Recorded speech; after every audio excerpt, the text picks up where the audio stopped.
How's it going? Jeff Stevens here with WB Tool News, and today I'm going to show you two different methods to cut and install 3/4 inch stall mats for your new home gym.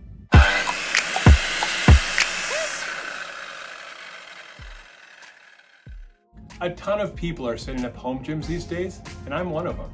As one of the final touches for my home gym, I'm going to be installing these 3/4 inch stall mats, which I picked up from a local farm and feed store. Stall mats are typically used in horse stalls or for other farm application, but they are perfect for home gym application because of their durability and shock absorption.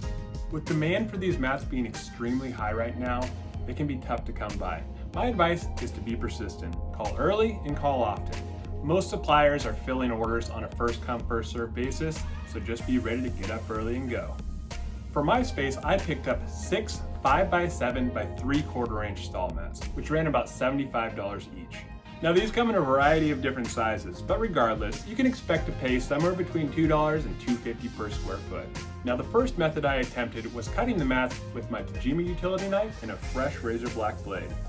I used my Swanson Savage straight edge, which is an awesome tool. It is designed with a finger guard to protect against accidental slices and dices. One of the most challenging aspects of the job was finding something that would make a visible line on the mats. I had no luck with a standard pencil or Sharpie. I attempted to score a line with my knife and a nail, but had no luck. I finally tried one of my kids' colored pencils, and voila! Now a paint pen, soapstone pencil, chalk, or construction crayons might have worked better, so while you're at the hardware store next time, just grab something and avoid the headache. I measured for my markings and began scoring the mat with my knife. Initially, I found it a bit challenging to keep my knife in the same groove. I continued to run my knife across the line until I was about halfway through. I slipped a 2x4 under the mat to help spread the gap. Once I did that, it became much easier. And after about 20 passes, I was through. The second method I used was my Bosch variable speed jigsaw.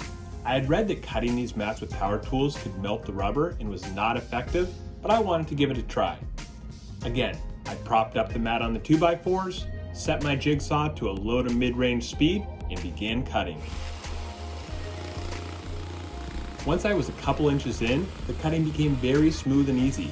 Again, the most challenging part was seeing my markings, and after clearing away the debris and finding my line, I was able to finish my cut. Both of these methods did the trick, but for me, the knife was a little bit cumbersome.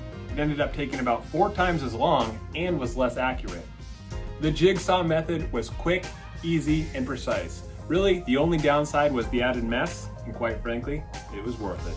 At the end of the day, if you have a jigsaw, I would highly recommend using it. If not, a sharp utility knife and a straight edge will absolutely get the job done. Just make sure you have a good marking tool and take your time, especially on the first few passes.